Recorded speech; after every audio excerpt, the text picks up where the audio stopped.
Dahulu kala, di sebuah negeri yang disebut Kerajaan Pajajaran, hiduplah seorang raja yang sangat senang berburu bernama Sungging Perbangkara. Suatu hari, ketika sang raja sedang beristirahat di hutan, saat sedang berburu, dia merasa ingin buang air kecil. Akhirnya, sang raja buang air kecil di semak-semak. Tanpa disadari, air seni dari sang raja tertampung di daun pohon keladi.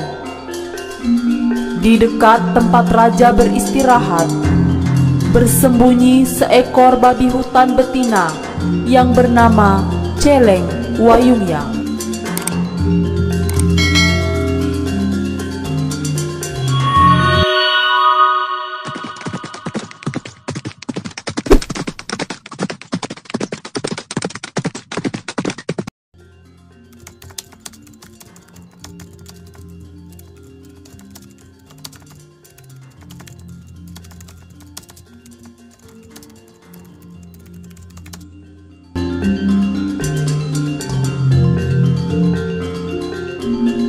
Babi hutan betina itu adalah jelmaan dari sang Dewi Kayangan yang diusir ke bumi karena melakukan kesalahan yang sangat besar, sehingga sang Dewi dikutuk menjadi babi hutan. Babi hutan itu sedang merasa kehausan di tengah panasnya terik matahari. Pada saat dia mencari-cari mata air, dia melihat ada air yang tertampung di pohon keladi hutan. Segera diminumnya air tersebut untuk melepas dahaga. Tanpa disadarinya, air itu adalah air seni Raja Sungging Perbangkara. Karena kesaktian Raja Sungging Perbangkara, babi hutan itu pun mengandung setelah meminum air seninya. 9 bulan kemudian, si babi hutan melahirkan seorang bayi perempuan. Raja Sungging Perbangkara mengetahui perihal adanya bayi perempuan yang terlahir karena air seninya itu. Ia pun pergi ke hutan untuk mencarinya.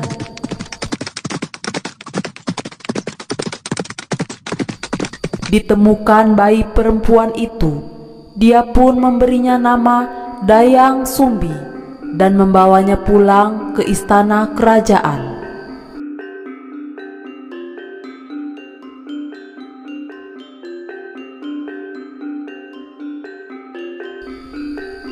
Dayang Sumbi tumbuh menjadi perempuan yang sangat cantik wajahnya. Serasa tak terbilang jumlah raja, pangeran, dan bangsawan yang berkehendak memperistri anak perempuan Raja Sungging Perbangkara itu. Namun, semua pinangan itu ditolak Dayang Sumbi dengan halus, sama sekali tidak diduga oleh Dayang Sumbi. Mereka yang ditolak pinangannya itu saling berperang memperebutkan dirinya. Dayang Sumbi sangat bersedih mengetahui kenyataan bahwa para pangeran, raja, dan bangsawan yang ditolaknya saling melakukan peperangan. Dia pun memohon kepada Raja Sungging Perbangkara untuk mengasingkan diri. Sang raja akhirnya mengizinkan anaknya tersebut untuk mengasingkan diri. Dayang Sumbi mengasingkan diri di sebuah bukit ditemani oleh seekor anjing jantan bernama Situmang. Untuk mengisi waktu luangnya selama dalam pengasingan, Dayang Sumbi pun menenun. Ketika Dayang Sumbi sedang menenun, peralatan tenunnya terjatuh. Ketika itu, Dayang Sumbi sedang malas untuk mengambilnya. Terlontarlah ucapan yang tanpa Dayang Sumbi sadari. Siapapun juga yang bersedia mengambilkan peralatan tenunku yang terjatuh, seandainya dia laki-laki, akan kujadikan suami. Jika dia perempuan, maka akan kujadikan saudara." Tak disangka, si Tumang mengambil peralatan tenun yang terjatuh itu dan memberikannya kepada Dayang Sumbi. Tidak ada yang dapat diperbuat Dayang Sumbi selain memenuhi ucapannya. Dia menikah dengan si Tumang yang ternyata titisan dewa. Si Tumang adalah dewa yang dikutuk menjadi hewan dan dibuang ke bumi. Beberapa bulan setelah menikah, Dayang Sumbi pun mengandung dan melahirkan seorang bayi laki-laki. Dayang Sumbi memberinya nama Sangkuriang. Waktu terus berlalu. Beberapa tahun kemudian terlewati. Sangkuriang telah tumbuh menjadi seorang pemuda yang tampan wajahnya, gagah, tubuhnya kuat dan kekar. Sakti Mandraguna pula anak Dayang Sumbi ini. Sejak kecil, Sangkuriang telah senang berburu. Setiap kali melakukan perburuan di hutan, Sangkuriang senantiasa ditemani oleh si Tumang. Sama sekali Sangkuriang tidak tahu bahwa si Tumang adalah ayah kandungnya. Pada suatu hari, Sangkuriang dengan ditemani si Tumang kembali melakukan perburuan di hutan. Sangkuriang berniat mencari rusa karena ibunya sangat menghendaki memakan hati rusa. Setelah beberapa saat berada dalam hutan, Sangkuriang melihat seekor rusa yang tengah merumput di balik semak belukar. Sangkuriang memerintahkan si Tumang untuk mengejar rusa itu. Sangat aneh, si Tumang yang biasanya penurut, ketika itu tidak mau menuruti perintahnya. Sangkuriang menjadi sangat marah. Ia berkata, "Jika engkau tidak menuruti perintahku, aku akan membunuhmu." Ancaman Sangkuriang tidak dipedulikan si Tumang. Karena jengkel dan marah, Sangkuriang lantas membunuh si Tumang. Hati anjing itu diambilnya dan dibawanya pulang ke rumah. Sangkuriang memberikan hati si Tumang kepada ibunya untuk dimasak. Tanpa disadari Dayang Sumbi bahwa hati yang diberikan anaknya adalah hati suaminya. Ia kemudian memasak dan memakan hati itu. Maka tak terelakkan lagi amarah Dayang Sumbi kepada Sangkuriang ketika dia tahu hati yang dimakannya adalah hati si Tumang.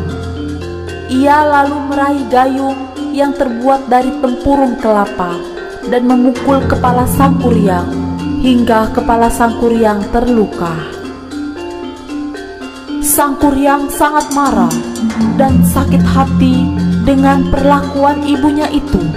Menurutnya, ibunya lebih menyayangi si Tumang dibandingkan dirinya.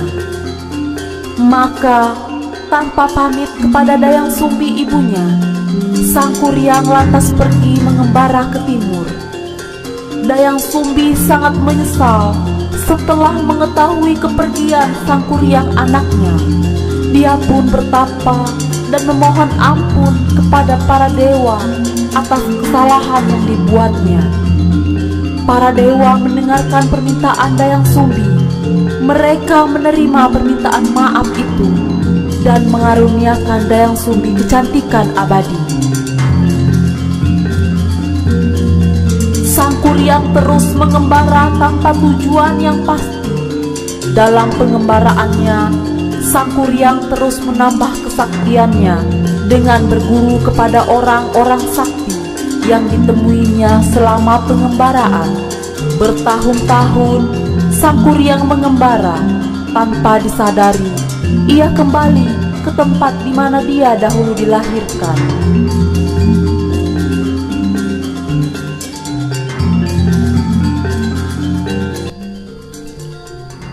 Sangkuriang terpesona dengan kecantikan Dayang Sumbi yang abadi.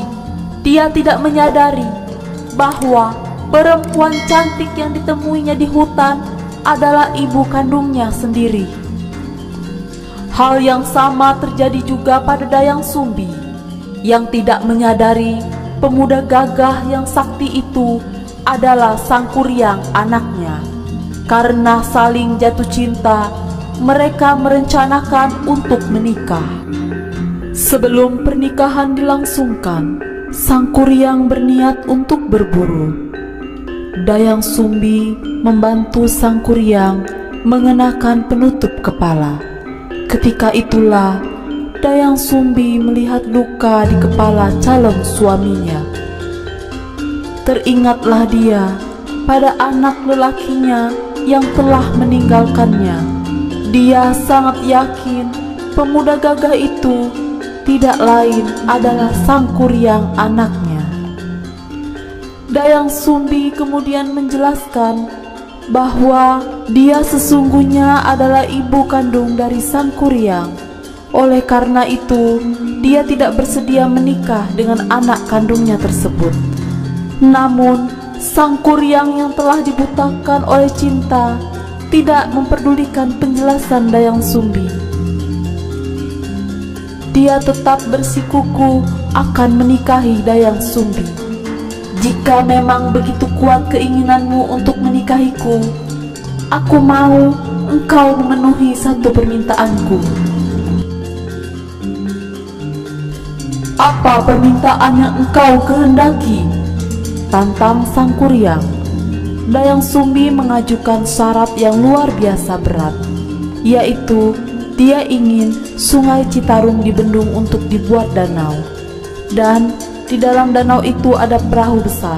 Semua itu harus dapat engkau selesaikan dalam waktu 1 malam, ucap Dayang Sumbi.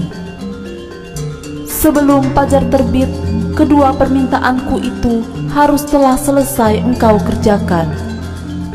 Tanpa ragu, Sang Kuryang menyanggupi permintaan dari Dayang Sumbi. Baiklah, aku akan memenuhi permintaanmu.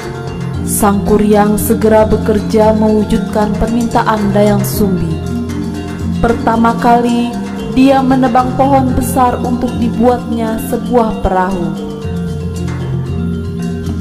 Perahu besar itu akhirnya selesai dibuat oleh Sang Kuryang.